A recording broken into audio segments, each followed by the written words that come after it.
grace and peace. Welcome to another episode of the TBT Show. I'm Anthony Moten, my friend and brother and partner in crime, as always, is the Right Reverend Elder Shawn P. Aguilar. Shawn, how are you? Man, fantastic. I'm excited about things that are going on. Depressed by some things that are going on.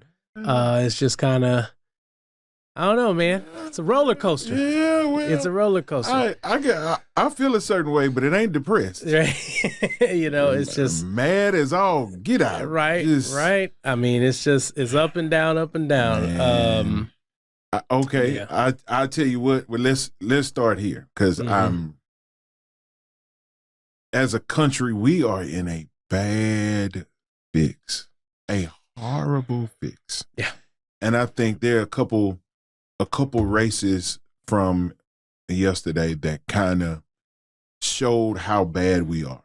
Mm-hmm. Greg Abbott won resoundingly. Uvalde. Wow. Uvalde.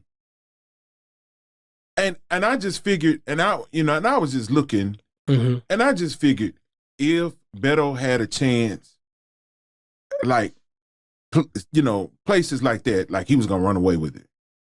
His kids just got killed. It's because of Texas's gun laws, of which Greg Abbott supports and pushes whatever. The fact that Greg Abbott won Uvalde kind of, for me, gave the temperature like, okay, I see what this is going to be. So that kind of irritated me. Our voter turnout,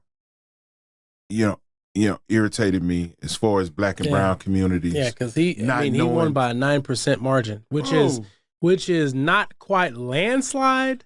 But it's landslide-ish. Right. It's exactly. Yeah. They live on the same street as landslide. Might not be the same house, but they live on the same street. They still live on the same street.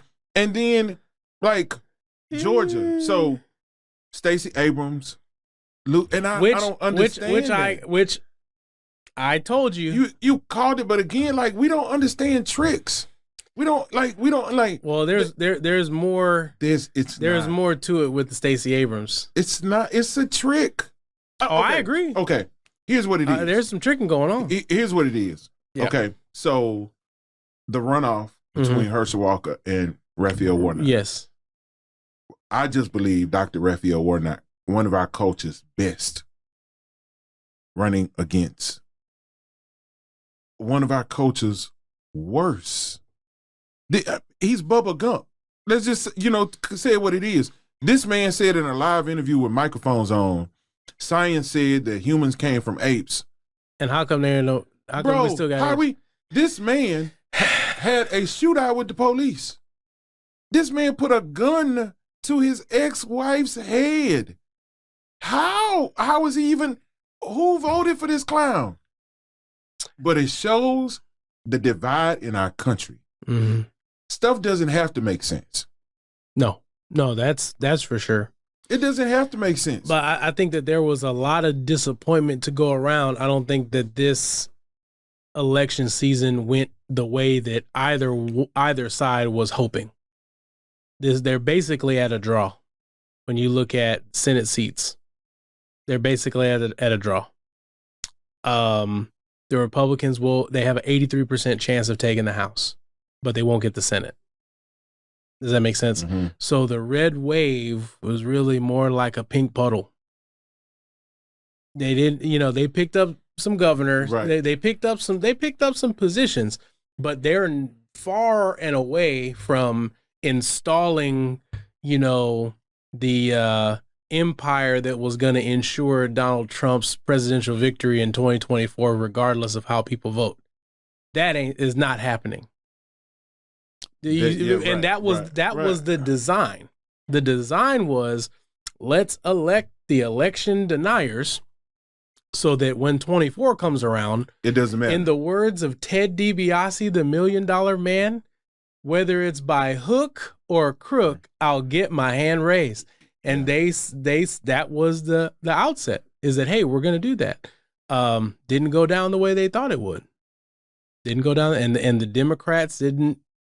They're not going to keep control of both chambers. I'm okay.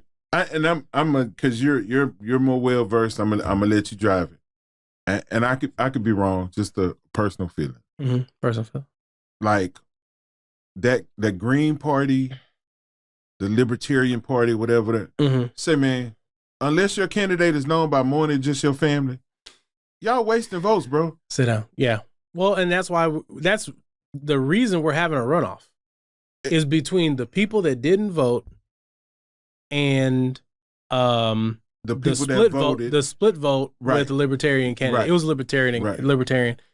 And here's the deal. I appreciate certain things about the Libertarian ideology, but it's just, look, man, it's Coke and Pepsi. Okay, Dr. Thunder, Checker Fred play checkers. They're playing chess. You're still over here playing checkers, and it's just, I get it. It's a small minority that, you want to be different. But here's what happens. What happens with libertarians is they kick up dust, this, that, the third. Maybe you get into the debate, and at the end of the day, you just vote Republican. Right. That's normally what they do because they're closer to ideologically to the Republican platform. Right. But, the libertarians are basically the people that believe in, free market capitalism. Don't tell me what I can do at all ever. And they couldn't stomach Trump. Right. It's some races it was, Green Party candidate. Sometimes they get over 2%. Sometimes they get over 2%. It's like, it just doesn't make sense.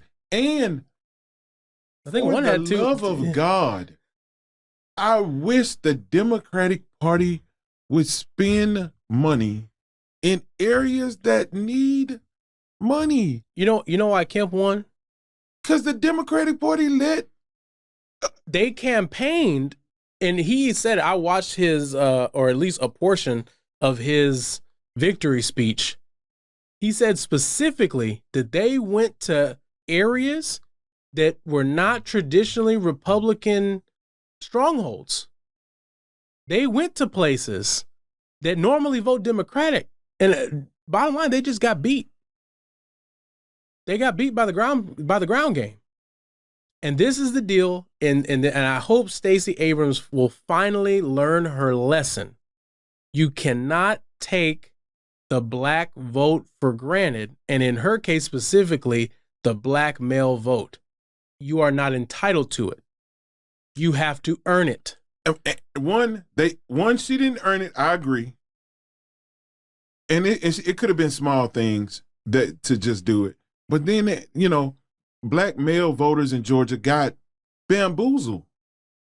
You think so? Yes. How'd they get bamboozled? That foolishness toward the end about Stacey Abrams not being able to stand up for black men, business owners. It's like, she messed that up. She dropped the bag, and I'll tell you how. She said that black men were the most susceptible to misinformation. So instead of her and she was right. No. Instead of her embracing the black male, does that make sense? Mm-hmm. She has surrogates like, what's her name? She just got fired from MSNBC, Cross. Right. I forgot her first name. But Miss Cross was out there as like, hey, black male voters, y'all just need to get in line behind the women. That's the mentality. That's what's called, okay, and there's different sports that have this. The sport I'm more familiar with is tennis, where it's an unforced error. This is a statistic in tennis. And basically what that means is that when you have an opportunity, when the pace or placement of the ball is ideal, but you miss the shot, you're not out of position. Does that make sense? Because that's a forced error. You couldn't get to the ball in time. They hit the ball on the other side of the court. Does that make sense? Mm-hmm. It's like, no, you're in position. The pace of the ball you can handle, the placement of the ball you can handle, but you just don't make the play. Stacey Abrams is not elected because of unforced errors. Oh. And that's one case in point. You took for granted the black vote. You thought that, hey, they should just do it because I look like them, but you're not representing them. Does that make sense? And then also, Black men are tending to be a little more conservative because the Democratic Party, with the progressive element, keeps wanting to shove the culture war stuff down their throat. And I think there's a lot of Black men that are like, hey, man, leave that stuff at the door. Help me with inflation. Help me with something fair in terms of health care. For the underprivileged, help them maintain government programs like Social Security. But you're trying to package that up with this culture war stuff. And I don't think these Black men want to participate. I mean, some stuff needs, by nature is grouped together. But I don't see how the culture war stuff gets grouped together with, if you like these things, this is what the Democratic Party is espousing. Okay. And I don't see how that goes together with the culture war stuff that they try to bring in. I don't see the tie with Social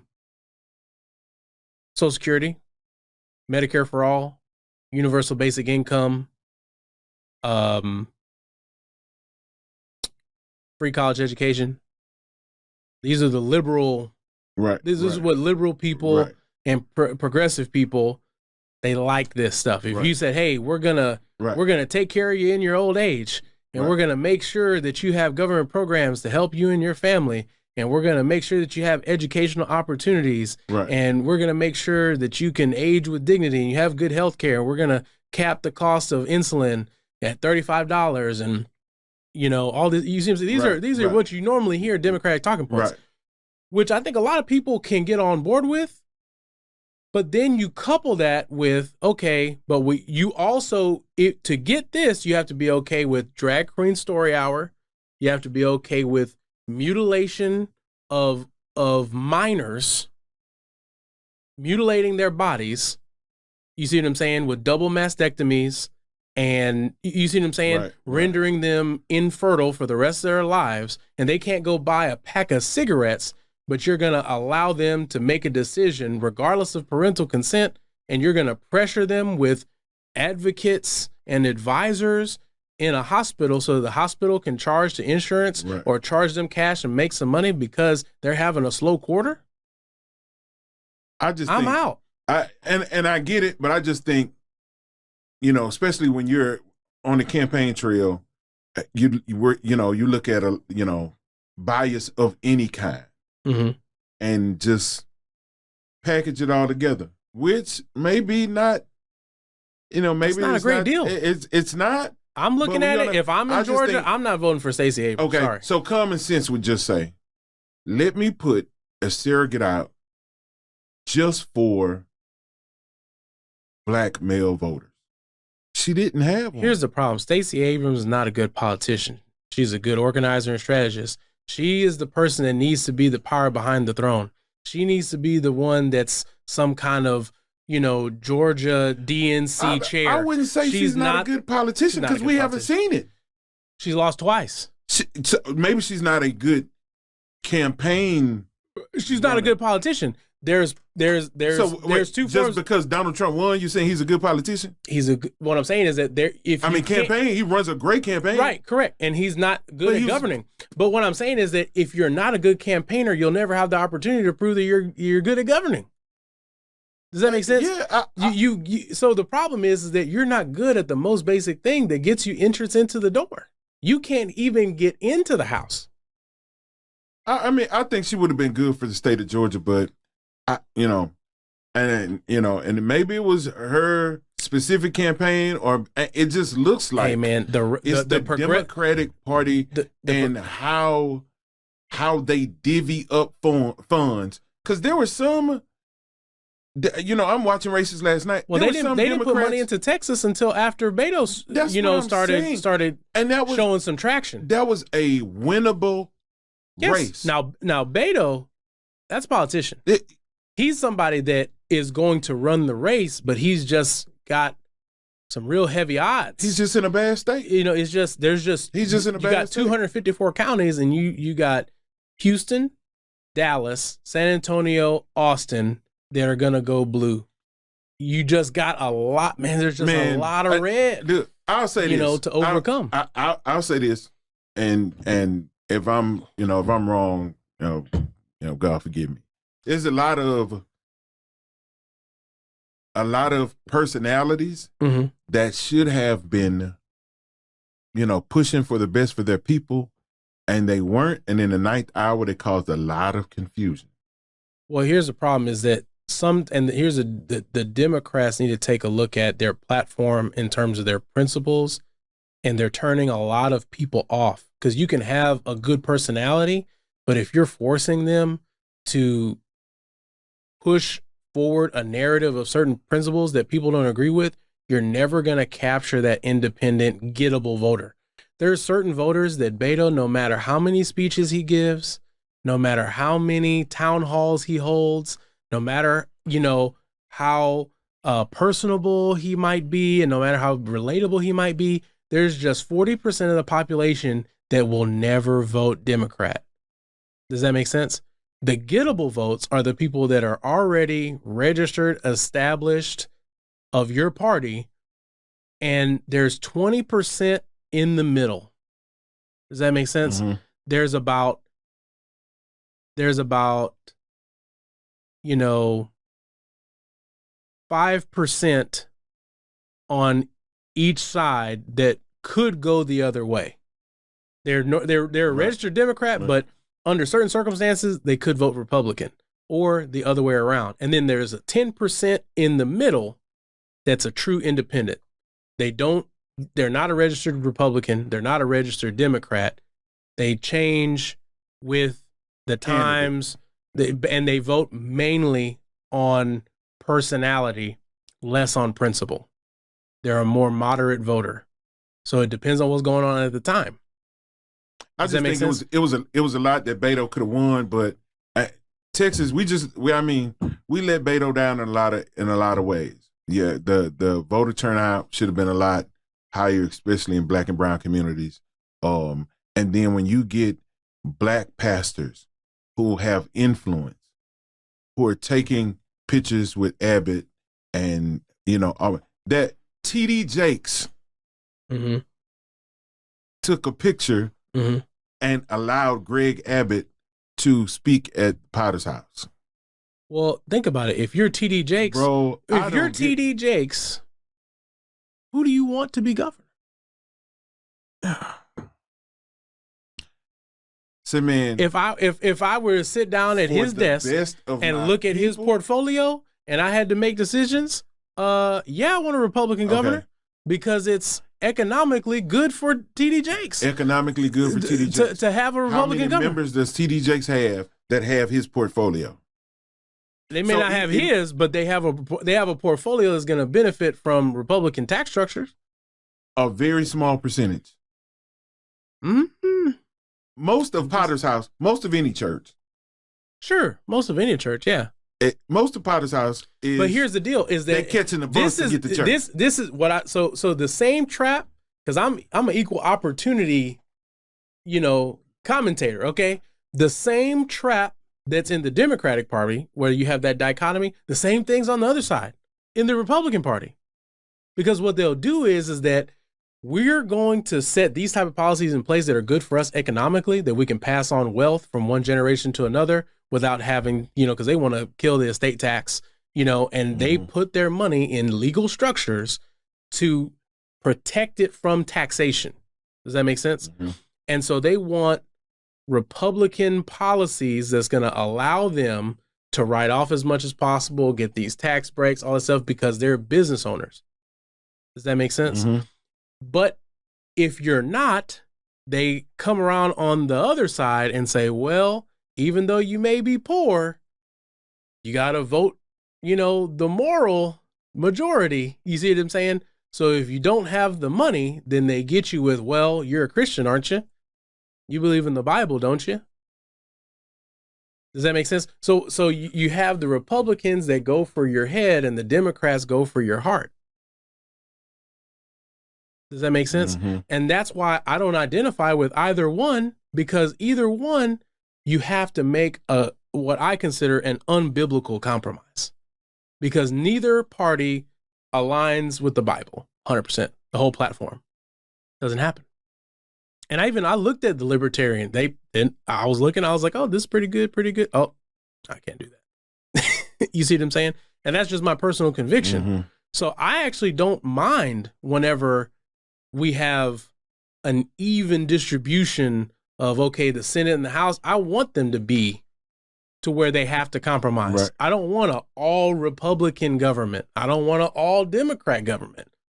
Does that make sense? Mm-hmm. I want them to fight it out, so they have to reach some moderate solution. Please. Right I'm just now, telling they're you. fighting over who's going to do nothing first. Well, what it is right now, what 2022 was all about was setting up the potential, return, the Empire Strikes Back. Does that make sense? They're trying to rebuild the Death Star. And so this could put a real this could really dampen, Trump's prospects, because now he's going to have to win fair and square. He's not going to have you see what I'm saying? Yeah. The fix is not going to be in the way that they wanted to. Yeah, well, the way that they've swung it still hurt bad enough, because the way that they've swung it, a lot of clearances just go to like state law, state power, whatever. And so, but the Democrats won the most important in that is Pennsylvania. Wow. But that was a huge win for the Democratic Party, because of the way Pennsylvania works, is that they could actually do that. And that is not just a state thing. That is something that affects really the whole country. Right, And, Right. So it's, yeah, buddy. Yeah, my frustration, especially with Texas, is like, we had a chance, in my opinion, a great, a great candidate, momentum, and a lot of issues that we needed to address. But Doug Mastriano, by the way, was the Republican governor candidate that I was referring to. Mm-hmm. Just to, yeah, I want to look that up real quick. But yeah, it's tough. Yeah, we blew that one. So to those that did not go and vote,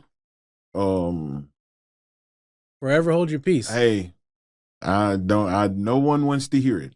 No one wants to hear it. And and again, forever hold your peace. We complain about things that we had to write our way to address yesterday, and didn't get it done. So, again, those that did vote, and appreciate you doing your civic duty. Yeah. Definitely appreciate you, because here's the deal. Sometimes, and I heard Roland Martin break this down, one time, because sometimes it's kind of like, man, what, like, say for instance, running as a Democrat in Texas, it's like, man, you're just facing such just insurmountable odds. Right. But he talked about, because he was refuting the claims of Meghan McCain, mm-hmm. and Roland basically outlined how something that Jesse Jackson did when he ran in the 80s ended up benefiting Obama, so that basically some rules were changed, mm-hmm. and made it to where Obama benefited from those rule changes, and he became the Democratic nominee. So when Beto runs and he loses, it still forwards if he comes closer every time, it still speaks to the Democratic National Committee as, hey, you need to put more money over here because this is winnable. Does that make sense? And he may never get it, but maybe 10 years from now, 3 or 4 election cycles, there's someone that comes behind Beto and gets over the hump. Does that make sense? It does, but in the meantime, there's still no gun law in Texas. And so now any clown that desires can, pack a piece, there's still, certain rules. Small marijuana cases will still be charged. Marijuana still illegal in Texas. Education won't have any reform in Texas. Whatever's happened under Abbott will continue to happen. Mm-hmm. The big picture, maybe we move the needle a little bit, but for the next couple of years, it really don't even matter. Because now we'll be stuck with Greg Abbott at the helm, still doing what he's been doing, refusing, national funds, and then say what kind of funds we don't have. It'll still be the electric grid will still be jacked up. If you live in Texas, you better hope that it don't get cold, because you will be without lights for the next 3 or 4. Like whatever's happened under Abbott will continue to happen. And here's the deal: if you want to try to wait it out, I just want to let our listening audience know that in the state of Texas, there is no term limit on the governor. So that means that he can serve as many consecutive 4-year terms as you elect him into office. So it's not the same as the president of the United States, where, it's boom, boom, and then pow, you're out of there, right?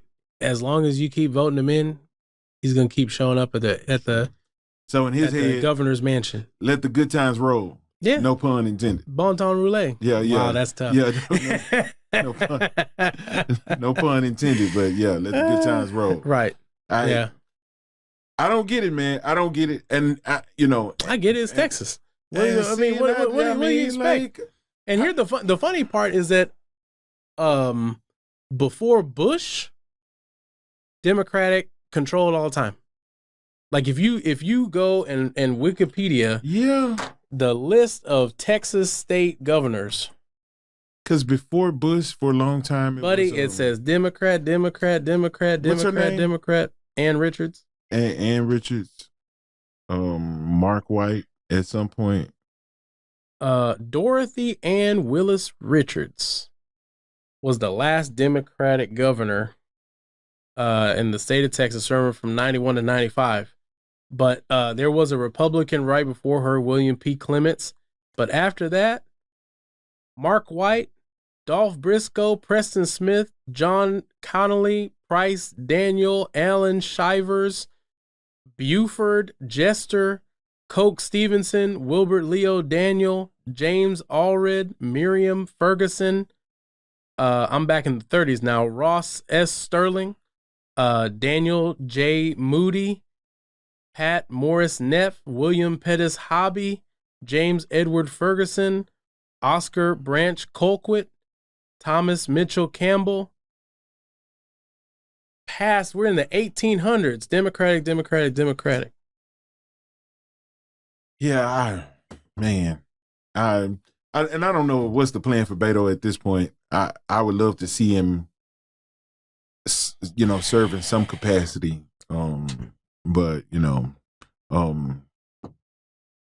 what did you run for last time? Senator against Ted Cruz. Yeah, he should have won that. He should have won that. He should have won that. Ted Cruz was in the Astros parade. I don't know if you've seen They hit the him video. with a beer can. They were throwing beer cans at him and booing him. Like he couldn't be. Now I expect that, at the Yankee Stadium. But in Texas, in Houston, in your own hometown. Well, not without honor, except in his hometown amongst his own people. He's not liked. And so the fact that he couldn't get over the hump against. But again, they're not voting for his personality. They're voting for his principles.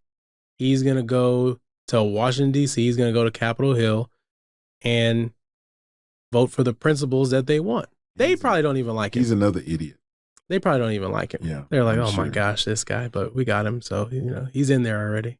I mean, hey, part of me wants to say, like, why? But then when I see, like, Herschel Walker, it's like, okay, I get it. I mean, because, again, like, this man has several domestic violence. What I'm amazed at is that he's gotten away with all this stuff as a black man in Georgia. That's actually mind-boggling. Man, they were in some debate. I was watching clips of it. Flip it whatever. open, flip it close. And he's like, one guy's like, I never shot at the police, never pretended to be a police. And he pulls out this badge. Bro, we all know that's not real. What are you doing? You got that at Party City, man. You got that at Spirit Halloween. He went to the Halloween party as a sheriff or something. Right? Oh man, this is I wish we would have took advantage of yesterday, but it happened. I guess part of me was expecting the turnouts to be exactly what they were, hoping they would be different, but the black turnout in Georgia was actually up. 400, what was it? 400,000 more Democratic voters. They went up from 2.1 to 2.5 million voters. And still couldn't get Warren successfully in there. Still couldn't get it over the hump. Couldn't get Stacey Abrams in. You see what I'm saying? But the thing is that they showed up. Who do they vote for? That's the thing. That's the thing. So the turnout is great. But if you're not turning them out to vote for you, you actually hurt yourself. So it's like, now you got them riled up. Oh, yeah, okay, we need to get black men to vote. Black men to vote. Oh, yeah, okay. And then camp, So, and that's the issue. But I think that the Democratic Party has to start looking at, is the woke agenda sustainable? Is it sustainable? Is it sustainable? Are you going to win with it? I mean, those are those are the issues. I mean, I'm just saying, because to use a phrase from Al Davis, just win, baby, win. I mean, if you can't win, so it's like you get the little Twitter, applause and all this different stuff, and whenever people get together and they're at the Emmys and the Oscars and everybody can give their little self-righteous speeches and all this different stuff, and y'all can pat each other on the back. But at the end of the day, if you don't get the dub, I mean, those are the issues. So whether or not, they're sustainable, and I mean, you got to bring up, those are the issues. Those are the things that, that keep the marginalized. And I mean, and if you're running on a Democratic platform, those are things you got to talk about. I don't know. I mean, I think there's a way. I mean, even Obama was on a podcast and said, sometimes Democrats, we are guilty of being a buzzkill, and we make people feel uncomfortable and walk on eggshells, and we have to be careful about that. They're going to alienate more and more into the future voters that they're not concerned with the culture war issues, in terms that what they're concerned about is inflation. What's the price of milk, bread, and eggs? Hey, what's going on with that? Is grandma gonna lose Social Security in 5 years? And those are the things that they, those are the platforms that they really run on, though. I mean, I know what you're saying, but like that has those. I mean, they're included because that's another area of suppression. So they're included, So, but I mean, they're talking about the price of medication, the price of food, the necessities. That, I mean, okay, we'll move on from this. But Stacey Abrams said on a show at MSNBC that abortion is an economic issue. That basically, hey, you wouldn't have to worry about the cost of milk, bread, and eggs if you didn't have to carry an unwanted pregnancy. Now that's shoehorning in a culture war issue on something that. But it really, did she lie? It really is. Like when we Are you serious? When we talk about it, what do I tell you all the time? To a family a grandmother who's raising her granddaughter, 12, 13 years old. This 12, 13-year-old has a lot of free time because this grandmother has to work 2 jobs to make ends wave at each other. Because, hell, they don't never meet. She's doing her best to hold things together, and this 13-year-old gets pregnant. It's an economic. That's not an economic issue because it has economic impact, but it's not an economic issue because in that whole scenario, where's the mother? You gave me the grandmother and the granddaughter. Where's the mother? Where's the father? Okay. So maybe that's Where's the father? You're saying it's an economic it has economic impact, but it's not an economic issue.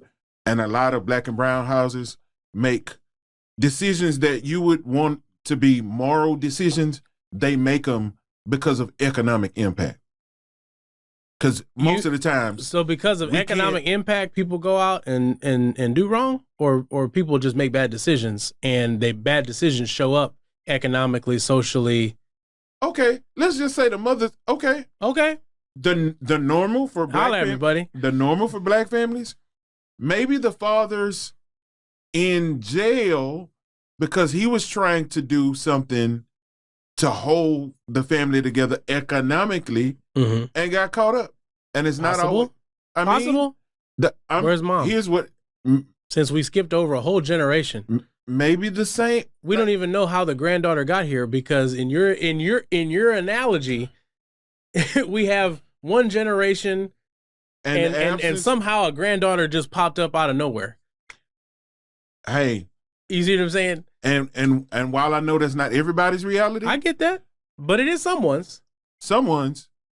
Probably more than 50-60% of Homestead, Titwell, Mesa Road, the area that I grew up in, very few of my buddies came from dual parent household. And most of my buddies lived with grandparents because parents were whatever. I mean, whatever. No, I get it. It is. I just took exception to her drawing a straight line to it. In the black and brown communities, most of the time it is, though. Very seldom. But here's the part that doesn't compute, is that throughout recorded history, abortion has been illegal. Only for a brief, tiny, minuscule moment in history has abortion been legal. Does that make sense? And it's specifically targeted by design because of Planned Parenthood's eugenicist founder, Margaret Sanger. But they didn't abort the child. But look at what happened. They didn't. Abortion was not legal. Look at what happened in black and brown communities. That's what I'm saying. Like, I grew up with the horror stories of girls giving themselves abortion. Yeah, no, I get it. And the coat hanger situation, I get it. But I get it. But in the 40s and 50s, we had a far lower rate of quote unquote unwanted pregnancies. We had higher black wealth in comparison to white wealth, and that was during Jim Crow era when we had real oppression going on. Didn't we look at this before? It wasn't black wealth. You mean it wasn't black wealth? It wasn't black wealth. What was it?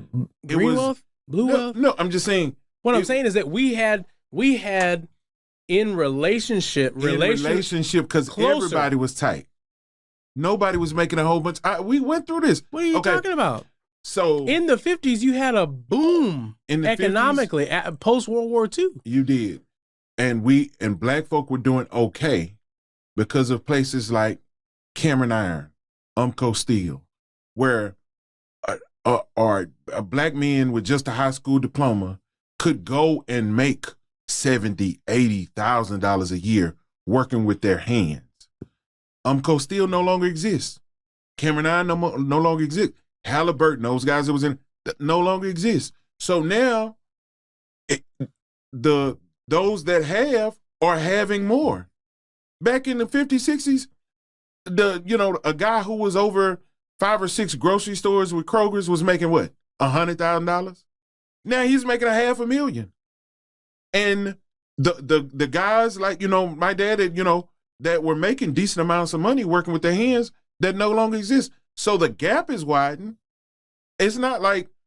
So it wasn't because we spent more on Jordans and wheels and all that different stuff. They had stuff that they spend money on then. Okay. Like, I mean, it wasn't Jordans. Come on, man. Let's just call it what it is, okay? At that time, you had a greater adherence to moral structures. Okay, you had higher church attendance.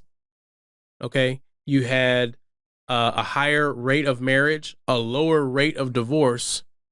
Does that make sense? And there was more wealth in the Black community, and it was going up at a time where we had more pressure and persecution from the outside world. Once we got beyond that and got into the 80s, then it started to go down and the gap widened. And guess what? All the numbers start going in the wrong direction. Marriages go down, divorces go up. Some numbers that we're looking at, we got to start looking at other things around those numbers. Because yes, divorce rate is high, but also the marriage rate is higher. People get married people get married on a whim. They do. So, look at the numbers. I'm looking for this. Look at the numbers. So yeah. I'm looking for this. Buddy. So the divorce rate is higher, but people get married. But like in the 80s when I was coming up, like 2 weddings a year. You were engaged 4 or 5 years before you got married. People shacked. Not they're shacking a lot now, but they were shacking a lot then. Yeah, I mean shacking. I mean, we're looking at certain numbers, but hey, the Black family unit has always been the Black family unit, is always going to be the Black family unit, and even when it's not husband, wife, children, it's still the unit some kind of way. Grandparents. I grew up, came out of a dual parent household, and my grandmother and grandfather stayed one house from us. Mm-hmm. That's how my family was in Louisiana. I mean, that doesn't exist like that anymore. Mm-hmm. I don't think that has a lot to do with like where we are financially. You're just talking about it's a bigger gap because there's the in-between jobs no longer exist. That's why there's no longer a middle class. Because you're talking about, hey, I had uncles that worked for the city of Houston. The public works, the water supply. Check this out. This is from the Hoover Institute. Okay. For example, between 1950 and 1998, the percentage of never married white women age 40 and over actually fell from 9% to 5%, a 44% drop. But the percentage of never married African American women age 40 and over rose by 200%, from 5 to 15%. Thus, even adjusting for age at first marriage rate declines after about 1970 for whites and 1960 for African Americans. So you have a 200% increase over a period of 38 years of never married African American women. So they're not getting married. And you know why they're not getting married? Okay. You know why they're not getting married? Because they're on Tinder. Because they're looking for the top 20% of men. Okay, that's for never married African American women. Correct. So I'm almost like my grandmama. Go on your little machine. Go on your little machine and look at how many married African American women married multiple times. Okay. I'm saying, like, we're trying to base it on, and even I'm just saying that there's a trend because in the Black community because here's of a moral standard. Well, and not just that. Here's the narrative. Okay, the narrative is to the young Black woman is that you're in high school. Okay, so now you got to graduate and you got to go to college. You have to go to college because that's what it takes to compete. Does that make sense? Okay. When you go to college, you got to get a bachelor's degree so you can make sure that you can earn money for yourself because you don't want to need no man. Okay. Then in order to get a leg up, you stay and get a master's degree. Okay. Okay. You stay and get a master's degree, then you go out and get a job. You go out and get a job and you're working for corporate America. You're working for a white man.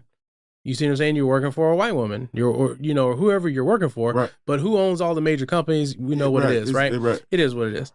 And so then it's like, okay, well, I got to get my career started. I didn't put myself into debt with the student loans for the bachelor's. Right. I put myself into debt with student loans for the master's. So I've got to work. I've got to work in order to make this or that.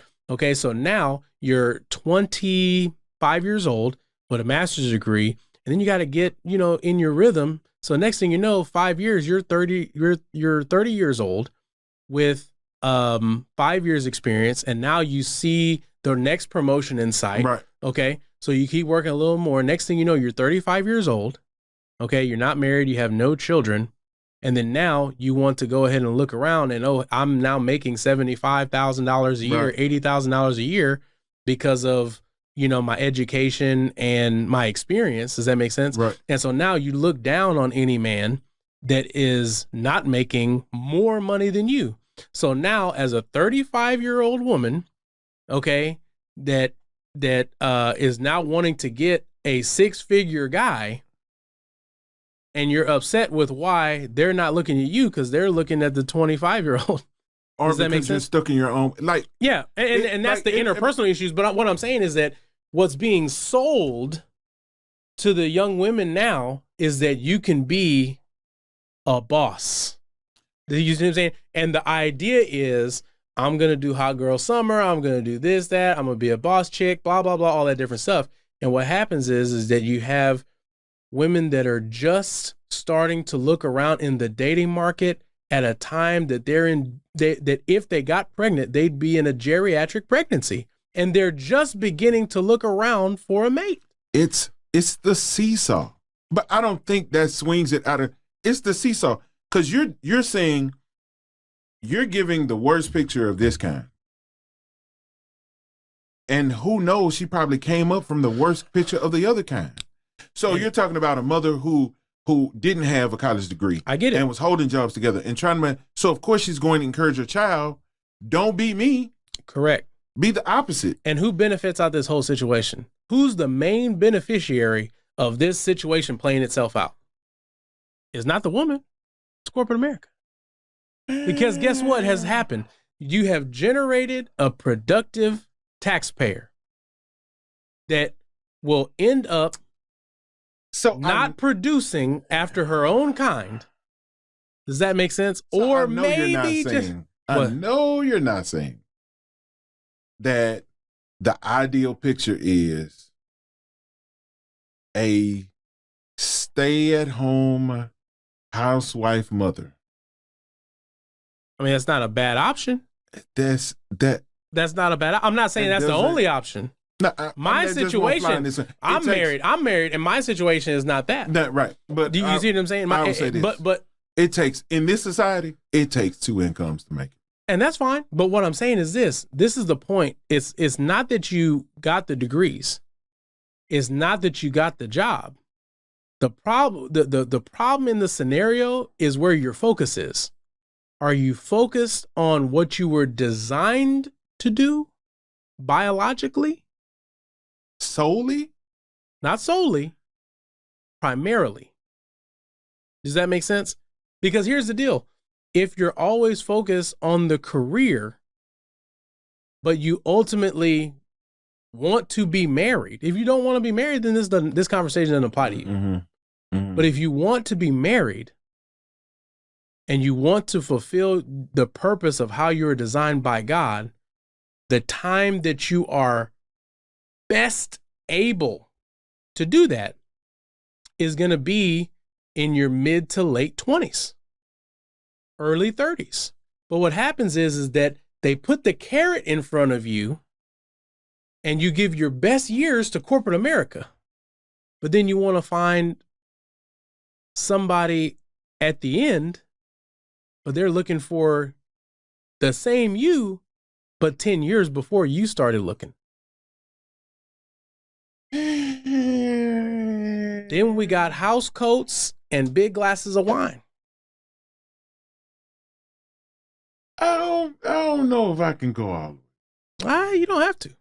I'm telling you what's happening, buddy. I'm telling you what's happening. And I've been in corporate America long enough to see it happen. I just think like numbers are skewed. What I'm saying is that if you focused a little more, you see what I'm saying, in the beginning, because you only have a certain, it's like an NBA career. You only have a certain window of opportunity, after which that closes. Does that make sense? Mm-hmm. So if you know that, hey, you have this window of opportunity, and in that window of opportunity, it becomes increasingly more difficult for you to do certain things, then wouldn't you prioritize some of those things? Does that make sense? You can always get an education. You can always get a career. It's never going to stop. You always can. Colonel Sanders. I don't know. Your prime. I mean, you're saying that your prime birth years, but also your prime learning years are that too. There is no such thing as a prime learning year. The older you get, the more difficult going to school is. Not just to go, but your mind is not as sharp as it was 10 years ago. I disagree. Really? 100%. Okay. I'm normal. My mind is not for the mere mortals. Hey, my well, we're in a slightly different demographic. So maybe I'm about to hit the wall. Maybe I'm about to hit it. And I'm pursuing and I'm not my saying, master's net. And I say all the time, like, I have some timers. Not all the time. Not all the time. But I got sometimes. That's like that and maybe there's sometimes it's a normal flow. I'll get up to go in the room like, what did I come in here looking for? I mean, there's something. But what I'm saying is but your reasoning skills, you of not sound mind and body? As much. I'm telling you, I don't hold as much mentally as I used to. Like, I get that part. So I'm not saying wait till you're 80 years old. But if I would have went to get my master's 10 years ago, I have an aunt that got her master's degree at over 50 years old. I'm not saying it's not possible. You see what I'm saying? I'm not saying it's not possible. But I've just seen it happen. Just like having a child. You could do that at 40. Yeah, but it's going to be a lot difficult, a lot heavier strain, The thing was education. I get it. I get where you're trying to go. I get it. But all I'm saying is that if you want the best outcome, you see what I'm saying? If you want the best outcome, because you if you're a young lady, you got to think to yourself, how long do I want to pay my own bills? I mean, how long do you want to do it? Look, you want to do it all your life? No problem. Then guess what? This conversation doesn't apply to you. So to pursue that with economics in mind is the same thing as what we're talking about. It's like that's how Black folk live. Like you're thinking every decision. Well, you're the first example you're talking about. College isn't even in the picture of what we're. I'm saying every decision for us has economic impact. Of course, but that's not just true for the Black community. You go to school. That's true for every human being because it fits, or your goal. Right. Economics, marriage, relationships, children. Like we factor in money to everything. Correct. I mean, it just is what it is. And so, would you say we don't have the liberty to make? But you said it yourself. Okay, just now you said it yourself that it takes two. It does. But in the scenario I'm giving you of the career-driven boss chick, it's only one. Because if you're gonna be solo dolo, okay, but I'll put it this way: my mother never worked. Neither did mine. Well, not after she was pregnant. From the time that she gave birth to my older brother until this very day, she has not worked. I'm saying mama, because when it was Craig, my oldest brother, whatever, she didn't. When she became my mother. Oh, I see what you're saying. When you came in the picture. She never worked. And my dad could do that. Right. Same thing. It's not possible anymore. It's possible. It's not, bro. But it's not possible going to Starbucks every day. It's not possible going to Chick-fil-A every day. It's not possible because I want Jordan and Gucci and Ferragamo and Louis. And it's not possible. I want, I'm saying 3 cars with $700 payments. Just did what my dad did. It's not possible. It's possible. What my dad paid for a house, houses ain't that no more. Correct, but income is also what he was doing for a car. Income has also risen. Inflation works both ways. I mean, it takes 2 incomes. whatever. And you're talking about Starbucks and all that, or whatever. I'm just saying. Now I got to stay in the house and not drink no coffee. It just takes 2 incomes. No, or go to Walmart, buy some community coffee. Okay. How much you think coffee costs? You could cut Starbucks out.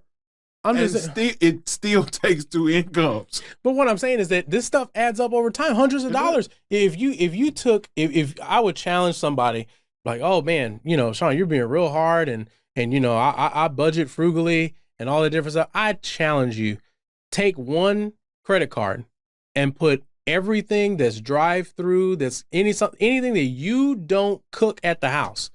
Put all of that on a credit card and see what the bill looks like at the end. Absolutely. And it'll tell you how much money you're spending. Does that make sense? Hundreds of dollars. Absolutely. But when I was a kid, we did that too.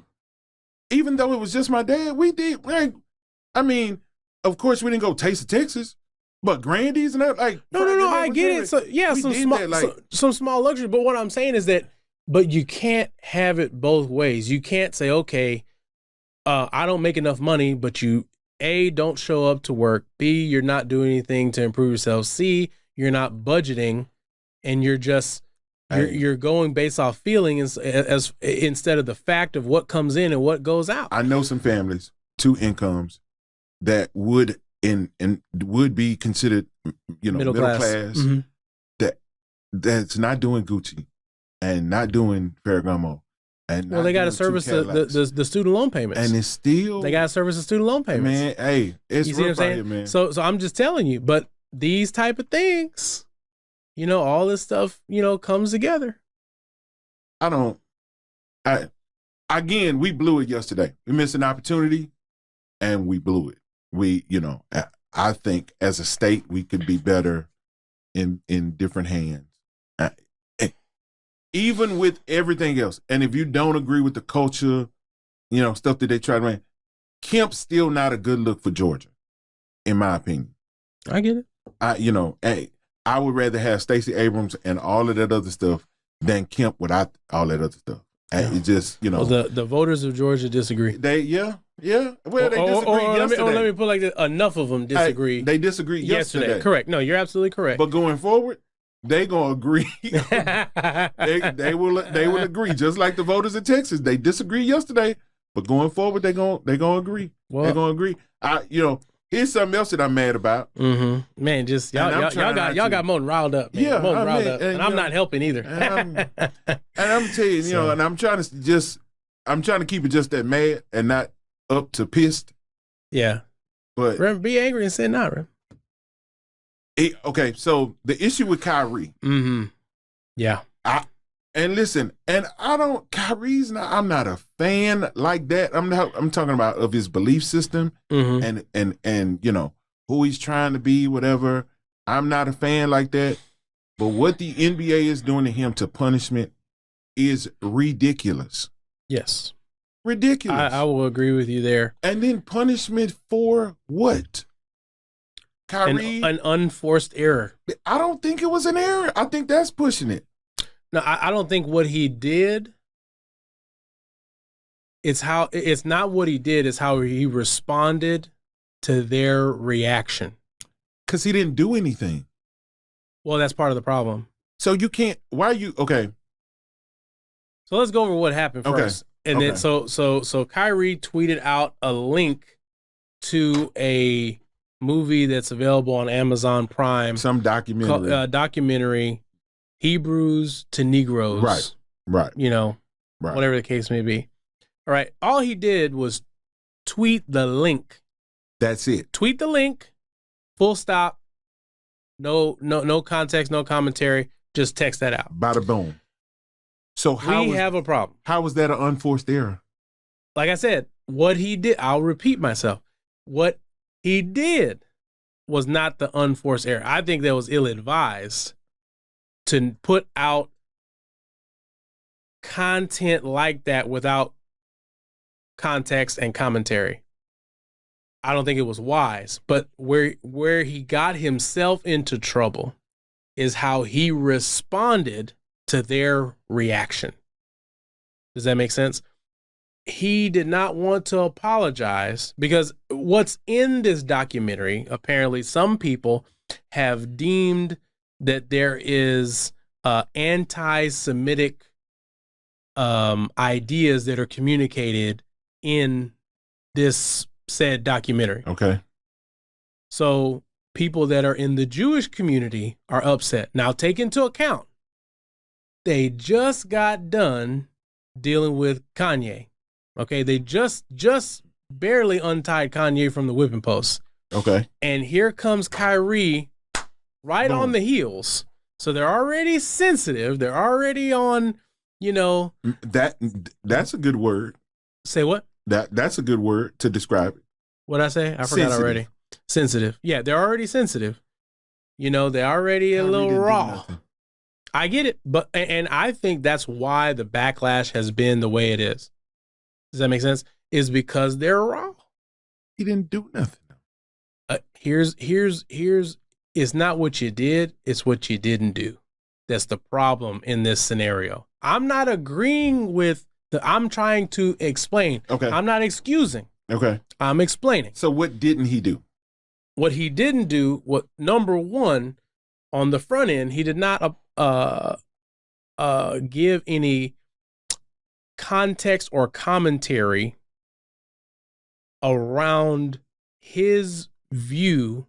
Why should he have to? I didn't excuse it. I'm just explaining it. I'm trying to figure out. You're getting farther down the road. No, okay. So I'm trying to figure out from you. Why would you qualify it as an unforced error? It's an unforced error because, number one, no one put a microphone in his face and a gun to his head and say, hey, tell us what you think about Black Hebrew Israelite ideology. And he didn't say anything. He didn't say what he thought. Doesn't matter. When you send something out into the Twitter sphere, it's assumed that you support that which you sent. Impossible. Then why send it? Okay. The only reason you put it out there was in order to promote the ideology. So I have in my library several books. I think one, I can't think of, I think his name is Dawkins, Richard Dawkins, maybe. Yeah, Richard Dawkins. Yeah. The God Delusion. Yes. Atheist. It's written by an atheist. Staunch. I have it. I went and bought the book. I get it. So if I say, hey, Shawn, the God Delusion, get that book. Would you assume that I'm an atheist because I suggested the book? I wouldn't assume that because I know you. We know enough about Kyrie to know he's not anti-Semitic. I don't think he is. He's not. But again, this is on the heels of the sensitivity generated by the issue with Kanye, where he was very overt. Does that make sense? I think had Kanye not happened, this would not be as big as what it is. Whether Kanye happened or not, this shouldn't be a big deal. Agreed. That's almost like me saying, like somebody slaps you, and because I'm the next person to walk up. But you know that's human nature. You're on 10. You're on high alert. I get it. He didn't do nothing now. It's DEFCON. The DEFCON. If he the DEFCON threat level went up. If he would have said something like that, I get it. I would get the backlash. But he didn't. I get that. But and again, his response to their reaction, because there's a reason that I didn't say his reaction to their reaction or his reaction to their response. I'm using these words to accurately describe the situation. Right. Their reaction, meaning their knee-jerk. Right. You see what I'm saying? Their reaction is just like, hey, oh, man. It's just like when you go to the doctor and they hit your knee and the reflex happens. It's a reflex because of what just happened with Kanye. Right. So you got the ADL, you got a Jewish commissioner of the league. So, they just got done dealing with some anti-Semitic stuff, whether you agree with what it is genuinely or not. But in their view, in their mind, we just dealt with another rich, Black anti-Semite. Right. Does that make sense? Right. That's in the entertainment. Now you have a rich, Black, in their view, anti-Semite. But keep in mind from athletics. Keep in mind, Adam Silver, when it first happened, all he said was, I want to talk to Kyrie one-on-one. Correct. That's before the tribe got a hold of him. That's before the tribe got a hold of him. The Nets imposed this great. Do you know why that happened, right? I don't. There's a heavy Jewish community in Brooklyn. It is heavy. Okay, but I don't think this came down. You might do business with them if you didn't know about it. If you ever bought anything from B&H Photo, it's run by Hasidic Jews. Does that make sense? Great website, by the way. Hey, look, and they made their presence known immediately. Right, immediately, they came down. That's why the Nets. It's like, hey. But again, okay, just because they did that, I think all of this is overreaching. 100%. Behind nothing. Super overblown. Behind nothing. I'm not fighting. So you ask him in an interview after a game, whatever. Why'd you do it? He's like, man, look, I looked up this and I saw this movie. This is what my name means in Hebrew. I saw this movie, and this is why I looked at the movie, and I just sent it out. Right. I didn't say anything. Whatever. I agree. I just sent it out. Right. The next day they come and all of this other stuff. And because this is what we do to black athletes. Mm-hmm.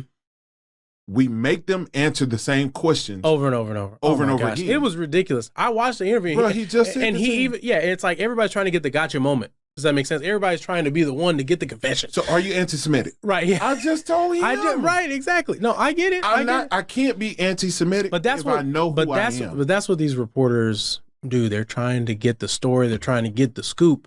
Does that make sense? They want to be the one that got the dam to break, the levee to break. You see what I'm saying? And so, but Kyrie could have avoided this by jumping on the grenade and just saying, hey, I was not aware of the full contents, or I was whatever. You don't have to go and crawl hands and knees and kiss the ring. That's what that is doing, though. No, that's what they're doing now. That's what they're doing now. But the problem was because he was very vague and he did not give them, because he just said, I take full, very half-hearted, I take full responsibility. Right. But that's not an apology. Why it's not? It's not. Apology includes the words, I'm sorry. He said, I'm sorry. I didn't hear him say, I'm sorry. And that's the problem. Interview. He danced around. He said every euphemism for I'm sorry. He said, but he did not say I'm sorry. He did. He said, man, there are a lot of untruths and fabrications in this document. I heard that. And he said, to those people that it hurts, I apologize and I take full responsibility for it. No, he took full responsibility. I'm saying if you go back and watch it, he never said apologize or I'm sorry. And I know it's a small little detail, but dude, they are latching onto this. And when you find yourself in this situation, when you're dealing with people or a community that you're the second person to run across them in a very short period of time, you got to be clear, you got to be direct, and you got to move past it. Like, okay. So here's what he has to do now. So since you think he handled it so well, let me tell you where he's at. Okay. As of right now, Irving is suspended until he fulfills the 6 conditions set by the next organization. This is like the labors of Hercules. Look at what he's got to do. Issue an apology for posting a link to the movie on October 27th. Condemn the harmful and false content and make clear that he does not have anti-Jewish beliefs. That last part right there hadn't been fulfilled. Because instead of just condemning it, he said, I can't be an anti-Semite if I know where I come from. He's basically telling you what it is. I get what you're saying. But again, that's that type of deal where Kyrie wants to hold himself in this high regard that he's a free thinker, blah, blah, instead of speaking plainly. That's why he's digging it. Have you ever talked to a black Hebrew Israelite? Personally? Yes. No. But I know how they are. All are Kyrie. I get it. But what I'm telling you is that he's not dealing with other black Hebrew Israelites. He's not dealing with somebody on the street in New York City or Philadelphia. Does that make sense? He's dealing with the press. He's dealing with the Jewish community. He's dealing with the national basketball. He's dealing with more than that, but okay, go ahead. You see what I'm saying? But he did not make clear that he does not have anti-Jewish beliefs. To their satisfaction, it hasn't happened. Number 2, complete the anti-hate causes that Irving, the Nets, and the Anti-Defamation League have agreed upon their joint release on November 2nd, including a $500,000 donation toward causes and organizations. Now I'm going to tell you what to do with your money. That work to eradicate hate and intolerance in the communities. I'm going to tell you what to do with your money. Even though Kyrie has done a lot in the community. I get it. He has. Okay. Not disputing that. Okay. Complete sensitivity training created by the Nets. Complete anti-Semitic / anti-hate training designed by the Nets.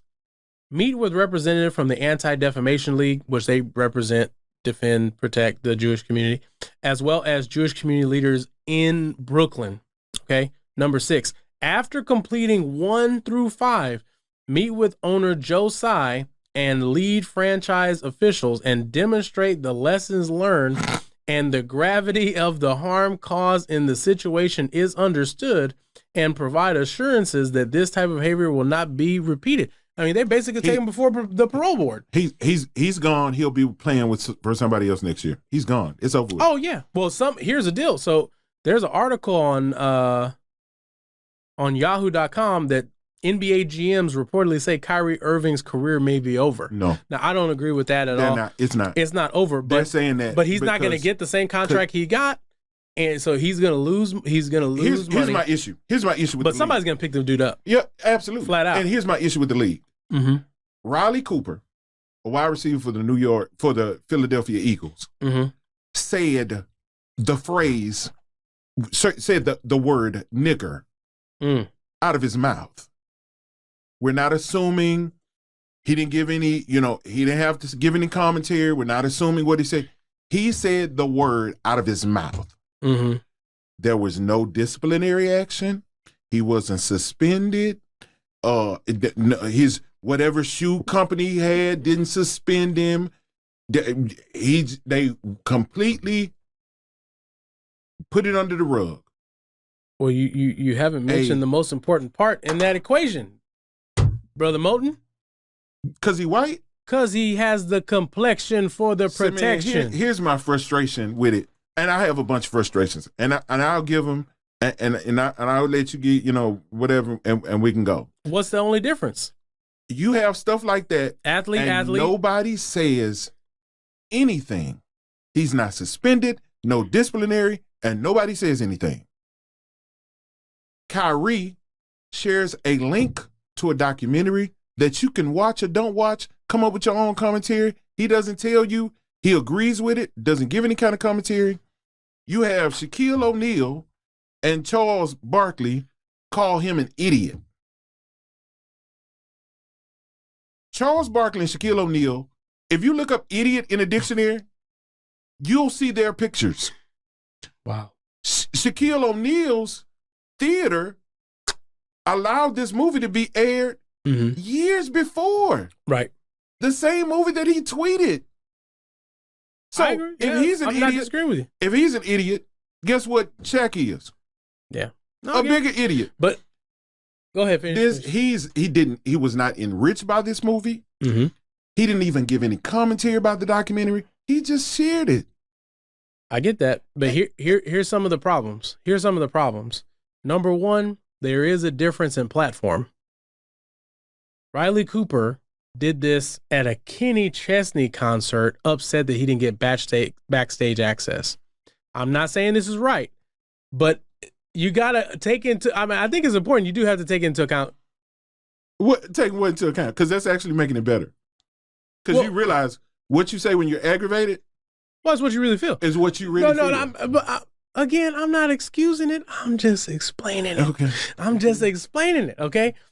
But there is a difference. Okay. Between the platforms that were used. Okay. You had a heated personal. Oh, because I'm not saying nigga on Twitter.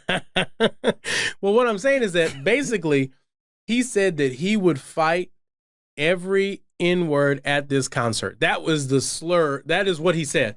So in a moment of frustration, yeah, how did they say it? And you remember Ray is like, hey, your slip is hanging. So I mean, hey, very embarrassing, all that different stuff. Very different platform. Number two, Kyrie, you should know that you got a target on your back because the NBA has not forgotten that you're Mr. Anti-Vax. What does that have to do? They don't like that. Yeah, okay. You are not participating in the narrative. Here's my frustration with the NBA. And I'm very, very upset with even LeBron James at this point.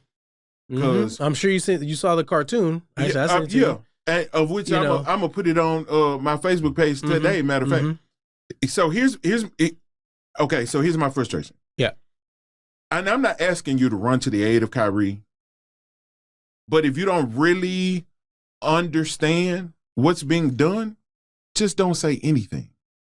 But the problem is, and I'm cool with that. In today's culture and context, you have to say something, and that's why LeBron did what he did. He had to get out in front of it. In front of what? He had to get out in front of not being a Kyrie Irving sympathizer. How many people, how many white athletes got in front of what Riley Cooper said to say, hey, look, I don't condone using any kind of racial slurs at all? Nobody. No. They didn't have to. Correct. LeBron didn't have to. Correct. If you're going to do anything, and again, we lose moments of power. And but because when a black person does something, the entire race is accountable for it. But when a white person does something, it's just that white person's actions. And I'm not saying that in a disparaging way. I'm just stating the facts of how things are perceived. Does that make sense? I'm not. That's what it is. But that's the perception. But it shouldn't be. It shouldn't be. And LeBron, you got some juice. So just like, okay, so Nike decided. Not as much as you think he does. So Nike decided they're going to suspend Kyrie's shoe. They're not going to bring the shoe out, whatever. What if LeBron would have just said, hey, listen, hey, in saying in solidarity with my brother who's being, they're really putting him on the stake because he really didn't do anything. I won't wear Nikes for a minute. If ifs and buts were candy and nuts. Here's my issue. And I know somebody's saying they will not. The problem is they know that's an idle threat. See, and I know that's if LeBron James were to come out and say that, which he wouldn't because he's smart enough to not go out on a limb by himself. But he should. But he knows what they know. You see what I'm saying? The NBA, Nike, Adidas, they know that they're not going to band together. They're in no danger of any type of black boycott. They're in no danger. Because guess what? Kyrie ain't my brother. He ain't my cousin. And that's if I want Nikes, I'm gonna buy Nikes, and if I want Jordans, I'm gonna buy Jordans. And that's what it is. And not only and you gave away your power right there. Absolutely. You gave it away. And not only do they stand in solidarity, right? Some of them are picking up the whip. Man, when I heard Uncle Shay, when I heard Charles Barkley, when I heard Shaquille O'Neal, I was like, this is crazy. Because the one person that they should be mad at, that I can see everybody standing against is Jeff Bezos. Correct. Because he is the profiteer. Who provided a platform for this documentary and is making money from it. Right. He is the distribution vehicle of this so-called terrible thing. But guess what? If you go to Amazon Prime right now and you type in the name of that documentary, they will kindly ask you for $49.99 of the United States dollars of the United States currency, Reverend. They will ask you, because I went to watch it. I was like, you know what? This is in preparation as a means of cultural observation. Let me see what they're talking about. And Reverend, when I got to it, it said rent or buy, and I said, well, I don't have necessarily a problem with that. Until it said rent for $11.99 and buy for $49.99, and I said, absolutely not. See, that's absolutely not for this foolishness. That's what I'm saying. It's pseudo anger, and if anybody is genuinely opportunity, this is a power play. And if it is an opportunity, it's an opportunity for the NBA. Okay. It's an opportunity. Well, first of all, so for the Jewish community, it's an opportunity for them to make yet another example out of someone that would dare to disparage the Jewish community. Now, that's a pretty easy motivation to understand, right? The NBA, they already don't really like Kyrie. They tolerate him. Does that make sense? You made a lot of problems for us in the bubble, a lot of problems with this anti-vax stuff. You found a way to get paid and not work, all kinds of different stuff. And so now you gave the NBA the perfect opportunity to join in while they tie you up to the whipping post and make an example out of you. So guess what? no NBA player, no black NBA player is going to rush to be speaking their mind about anything anytime soon, whether it's related to the Jewish community or otherwise. Because you see what would do to you. What's your name? Breaking. Yeah, your name is Toby. You see what I'm saying? That's what they're doing. And so it's a power play. They're taking advantage of an opportunity. There was I can't remember the guy's name, but he was the mayor of Chicago at one point, and he said, "Never let a good crisis go to waste." Right. That's Rome. What is the Shakespeare play? There's a tide in the affairs of men, taken by the flood. You get one opportunity. You get it. You get one chance, and this could have been the chance for them to turn and flip the powers that be, because again, you control your own power. Yeah. Here's my frustration with America. Period. I said it even when talking about that boy that I won't say his name. So I don't like what he says, but I respect his right to say it. Correct. But here's also the other thing is that freedom of speech is not freedom from consequences. You can say whatever you want to say in this country, but also at the same time, understand that the law of inertia says that every action, does that make sense, is going to be followed by an equal and opposite reaction. I really, really doubt if there is anything in Kyrie's contract or he hasn't violated anything contractually. So you get suspended 5 games and cannot, without pay, whatever. And I think it's going to come out in the wash or whatever. But if he just wants to walk away from the Nets, he can at the end of the season. I would just be done with him. Honestly, I'm telling you the truth. Well, they're going to trade him. They're going to get some value for him because they're not going to pay him a dime more. They're not. This is his last year. Oh, is his last year on the contract? Oh, well, there you go. And that's why I and he had to opt in for that. I don't think. Here's what it does, and I know this is more than what we got time for. But here's what I just think at the end of the day, somebody needs to really, really evaluate being its own autonomous body, because the NBA and NFL makes rules that fit them as they go. Hey, if it's Riley Cooper, no biggie. If it's Kyrie, well, where's the NBA Players Association? He's the vice president. Kyrie is the vice president of the NBA Players Association. I get it. Where's the president? Where's the secretary? But they got everybody on hush mouth, and that's why exactly because they won't stand up. Hey, man, this is bigger than just a tweet. No, I told you. I already said why. This is retaliation against Kyrie for making their life difficult during the pandemic. Flat out. And he wasn't the only one, though. There's a lot of people. But he was the main one. And what did they do back in the times of slavery? They took the biggest and strongest and buck broke him. If he's the biggest and baddest and best that if I'll do this to him, just imagine what I'll do to you. Exactly. Just imagine. You can't take this. You see what I'm saying? But at the end of the day, though, I still will not move off the position that this was an unforced error on the part of Kyrie. It didn't have to go down like that. He could have literally just typed the word thoughts with a question mark, and this would be a non-issue. Absolutely. And I'm sure he probably thought about that. If he put the link and just put thoughts question mark, everybody could go crazy and nutso in the comments and all this different stuff, but you can't say that he supported it. All you did was raise it for comment.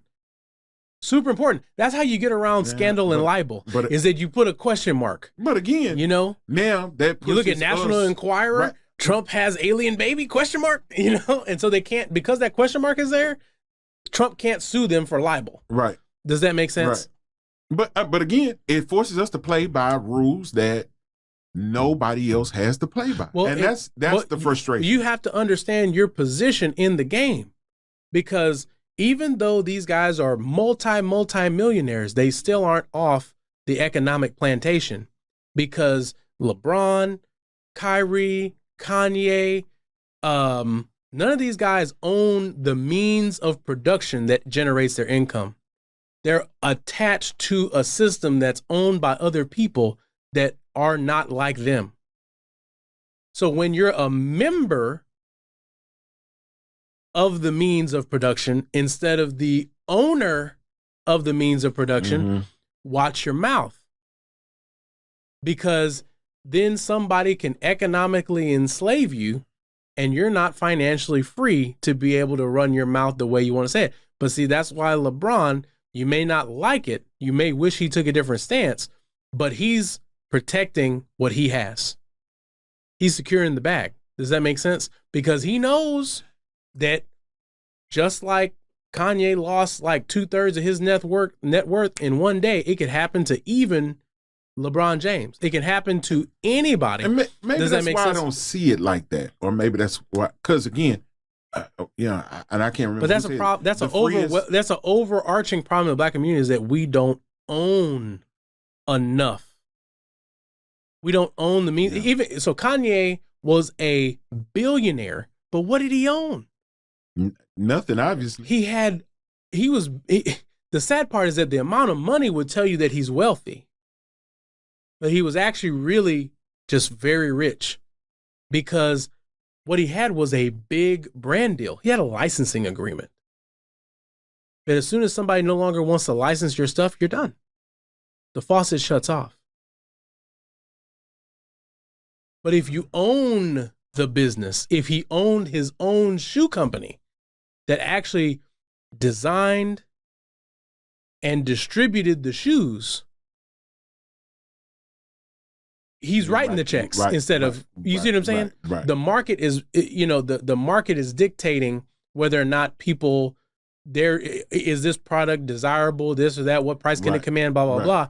But he's cashing checks from the market. If you're cashing the checks from another business, you're an employee. Right. And so the problem is that we finally got to a point where we have some wealth, but the wealth that Kanye had is not the same as Robert F. Smith, who owns Vista Equity Partners, who's the second richest Black American. And you've probably never heard of Robert Smith. But he paid off an entire university class worth of student loan debt. Right. He's a tech billionaire, but he is a principal founder. He put in the money and ran the business successfully, but you probably hadn't heard of him. And he's richer than Oprah. Wow. But he owns the means of production, and he did not make unforced errors. I wouldn't qualify it as an unforced error because, I mean, again, here's the deal. Unforced error, go back to the definition. You're in position, and how you play is you're not overcome by the pace or placement of the ball. No one ran up to him with a mic and said, "Hey, tell me what you think about the Jews." That would be a pace issue. Or if you caught him out of position where you asked him about something he's not familiar. Does that make sense? Mm-hmm. And he felt pressure to go ahead and give a comment that was not an educated opinion. Does that make sense? Mm-hmm. It's an unforced error because he was in position. The pace of the ball did not exceed his ability, and the placement of the ball did not exceed his position. He took a swing and hit the ball out of bounds through no reason of his opponent. Unforced error. He just woke up one day and decided to say something. He decided to answer a question no one asked. He didn't say anything though. That's why I'm like, at the end of the day, he put something out into the Twitter sphere that was not a response. It was a declaration. So he put something out with no context, no commentary. And then whenever confronted with the opportunity to rectify the situation, because the content that he distributed without context and that he distributed without commentary, he doesn't want to take responsibility and apologize until they put the screws to him. So if I wake up tomorrow and tweet out a documentary about the Klan, the assumption will be I'm a racist. No, that's not the deal. But you're not saying that's what I'm saying. To make it equivalent, you would have to say that you are part of a group of people that are the real KKK, and the KKK that everybody knows is the false KKK.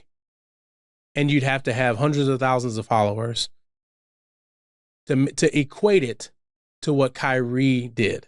Does that make sense? Because you don't have the same platform. You don't have the same beliefs.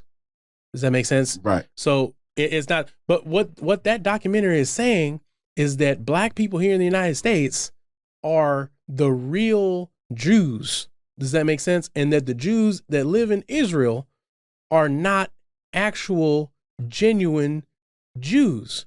I mean, I don't have to agree with you to respect your right to say or believe whatever. But here's the deal. You don't have the backing of the community. That doesn't mean I hate. The Jewish community is not going to put up with that. Black folks are used to people putting up with this foolishness, and everybody don't play like that. Does that make sense? It's very simple. Kanye and Kyrie are used to doing this little stuff in the black community. Everybody else is not, just going to put up with that stuff and just brush it off. Oh, that's Kyrie. They don't know him. That's, to them, this is just another ignorant person that's trying to disparage individuals and a whole community. Who is Kyrie across in Tel Aviv? Nobody. You're a basketball player. We look at it. It's Kyrie. It's what was the movie that he made? Uncle what? Uncle Drew. Uncle Drew in Tel Aviv. Nobody cares. You're an American basketball player. That's who you are. When you stretch out from the black community that makes up 13% of the United States, zoom that out on Google Earth to the entire world. When you zoom that out, you're not Kyrie. Hey, some American, basketball player is talking mess about our community. Small potatoes. So at the end of the day, you can say and I said it, and I hope don't nobody bleep it out. I said it. I don't, because we sanitize it with saying, oh, he said the N-word. No, he said nigga. It's what he said. We heard you, buddy. Yeah, we heard you. That's what he said. So you can say that and your career go on. You'll be good. Mm-hmm. But if you tweet a movie, a documentary, then you face this. And for the reasons previously stated, number one, all you gotta do is look at the differences. Platform, situation, complexion for the protection, there or not there, anti-vax, causing problems for the league, all this different stuff. I never even heard of that guy. What's his name? Cooper? Riley Cooper? Never heard of him. Never heard of him till today. Yeah. Not important or impactful. What team did he play for? The Philadelphia Eagles. Okay, and what position he played? For wide receiver, and he played for the Philadelphia Eagles. Mm-hmm. Philly is a black city. But what I'm saying is, you say all that like in a global, global scenario, that global, matters. Not global, but here's what I'm saying. Like the Kyrie thing, they were like, man, hey, Brooklyn, highly populated with highly. Philly, I get it. Philly, but what is what I can see. But what did the Philadelphia black community do about it? That's my problem. That's my point. Nothing. So nothing. We have the same power. We have $3 trillion of wealth to contribute to expand or retract in and out of any market that we want. But here's the deal: if we don't have any cohesiveness, we're going to get used and abused by other people that are always going to have their hand out. Hey, here's a little trinket. Come on, give me that $3 trillion. We proved it. Give me that $3 trillion. And if we don't come together to whenever we see something happen and all that different, because if there's no collective bargaining, and there's nothing going to happen. Hey, because who cares if one person off to the side puts on, oh, I support Kyrie, I'm not buying Nikes. Nike's right. Like, who cares? Whenever they post their quarterly profits $1 million, you don't even make up the last $100 of it. Right. But if all the black folk everywhere would have said, "Hey, look, we're not going to no NBA games." Right. If all of a sudden it's like, "Hey, we got to shut this down," but here's the problem: no one's willing to risk it for the biscuit. Hey, I ain't got a bunch of biscuits, but I know I just bought a NBA league pass, and I already called DirecTV. I want my little old $99 back. Somebody tell Kevin Cato we want our money. Yeah, you see what I'm saying? And so I give my $99 back because I am not watching that foolishness. I'm not gonna watch the plantation. Well, now you have more time to watch WNBA. Oh, see, there he go. It's not even right season. Not even right season. Well, when we get around to it, buddy, now you have you got a lot of extra free time. Now you can watch the reruns. You can go watch Hardwood Classics. I can't stand it. I can't stand it. Man, but I wish we were more impactful, and I definitely wish we wouldn't go. It's sad, but I think it is a cautionary tale. I think that we should. And this is probably going to sound kind of weird. We'll probably get email about it, but the black community should be taking notes from the Jewish community as far as how to deal with threats and how to levy your power. And exactly how to leverage our power base. It's just like, can the Democrats win without black people? No. Of course not. No. But if we don't demand anything for our vote, you get what you got, which is nothing. That which is nothing. Does that make sense? Mm-hmm. It's the same thing. If all of a sudden every black NBA player say, "Hey, look, we're willing to come to the table and discuss some things, but this is foolishness. Right. Y'all are doing way too much. Way too much. Da da da da." And say, "Hey, shut it down." But here's the problem. I hate to say it, but number one, you only got a few stars that are really independently wealthy that if their money shut off right now, they'd be good for the rest of their life without anything. Mm-hmm. Because the money spent before it ever, right? It's spent on an Amex before it ever even comes in, right, into the checking account, right. You see what I'm saying? And that's why nothing's owned.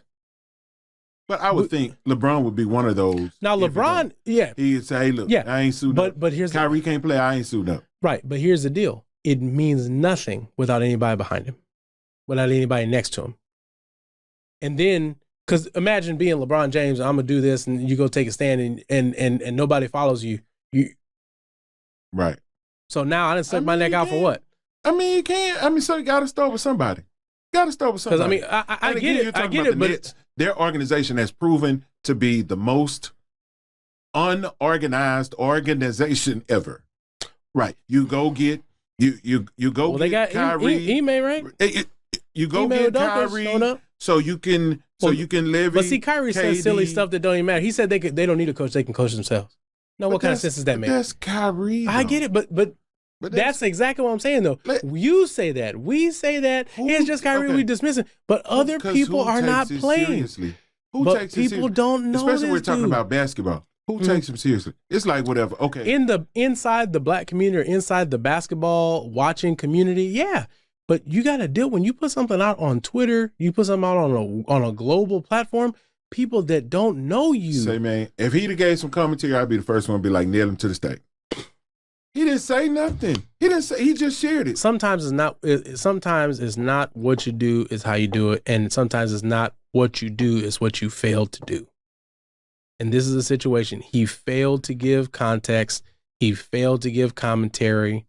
He failed to respond quickly and get this handled. See, those are all rules of their system. But apologize. But he's in their system. He said. Here's the deal. If Kyrie I didn't do the documentary. If Kyrie really believed what he said, what he says he believes, then he wouldn't be participating in the structure of the NBA. And that's why I ultimately think he's going. Start the Kyrie Basketball Association. Hey, and if you do, and compete in the marketplace and or go do whatever it is that you want to do. But you can't have it both ways. You can't go and say, "Hey, I want to participate in the structure that was built by my oppressor, and I want the benefits that come along with it, but I don't want to participate in the burdens." You signed the contract and you're cashing the check, so play ball. Everything else, deal with on your own time, or after you no longer have to say, "Hi, I'm Kyrie Irving with the Brooklyn Nets." I don't. At this point, I'm intrigued to see what direction he goes with it. If he retires, retire, stop taking their money, and then you can say and do whatever you want. But here's the problem: right now, shuffle. You're an employee. You're an employee. So look, just telling you, I'm not saying it's right. I'm saying that's what is. You're participating in that structure. You know who the freest man in the world is? Who? African American preacher. Yeah, well, we're not beholden to anybody, except for God, of course.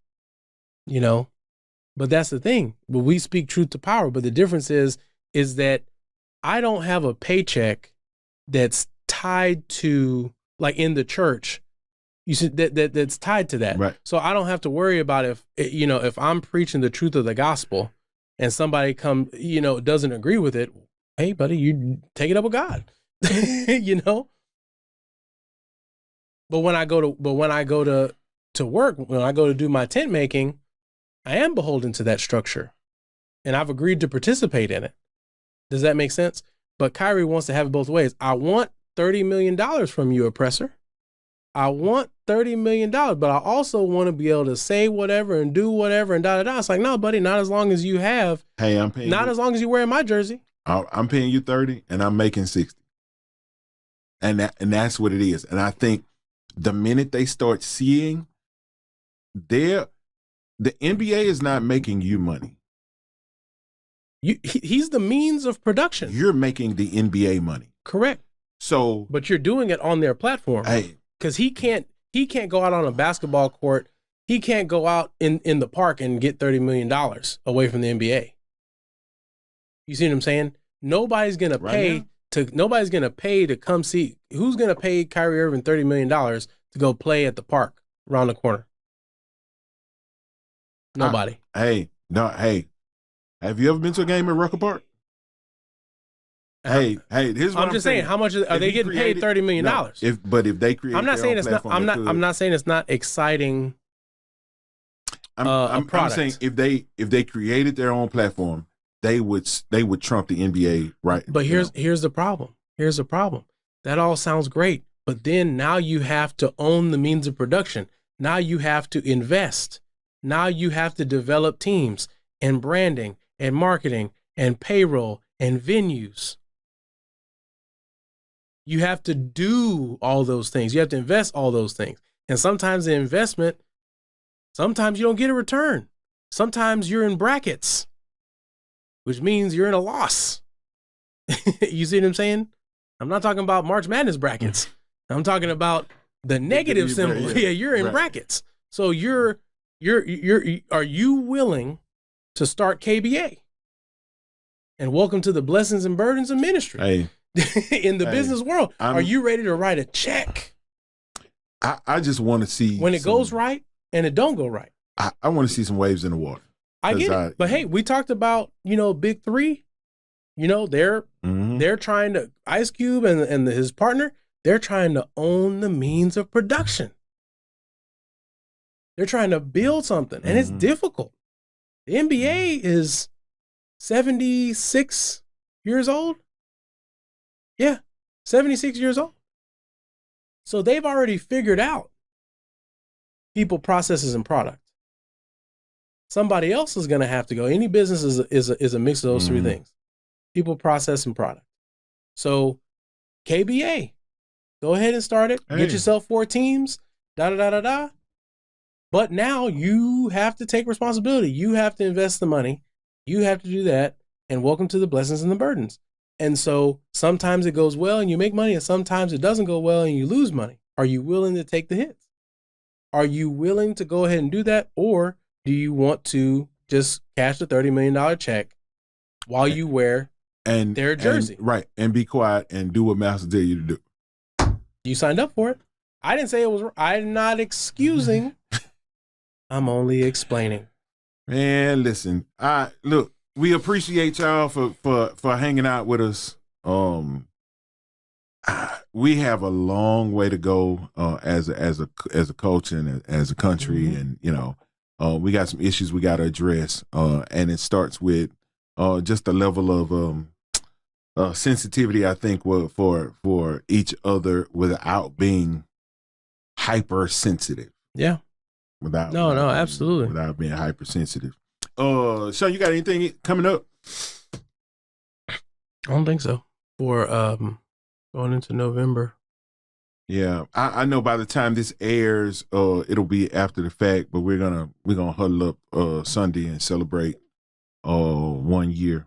Yeah, it's kind of late, but we're celebrating 1 year, man. We've been at this congratulations, thing man. We've been at this thing for a year. Congratulations. Very productive year. And shoot, I thank God for it, man. We've cleared some hurdles that a lot of people don't clear, and so I want to take that time to honor each other, and then honor God for letting us see this this journey out for 1 year. So then there's some other community things going on. We'll lay those out as they come forward. Maybe I'll do it next week. I'll have the details. I know we're doing turkey giveaways, that kind of deal, whatever. So we'll keep your ear to the street. We'll let the information out as soon as it hits. So again, thank you for being with us. Like, share, subscribe. Mm-hmm. Continue to support. Even just watching is support. So I'm asking you to please do that. Get your friends and family together and watch it, watch it together, and then encourage them to do the same. Like, share, subscribe. Listen, until we see you again, look out for each other, take care of each other, pray for each other. All we have is each other. And so until we see you guys again, grace and peace.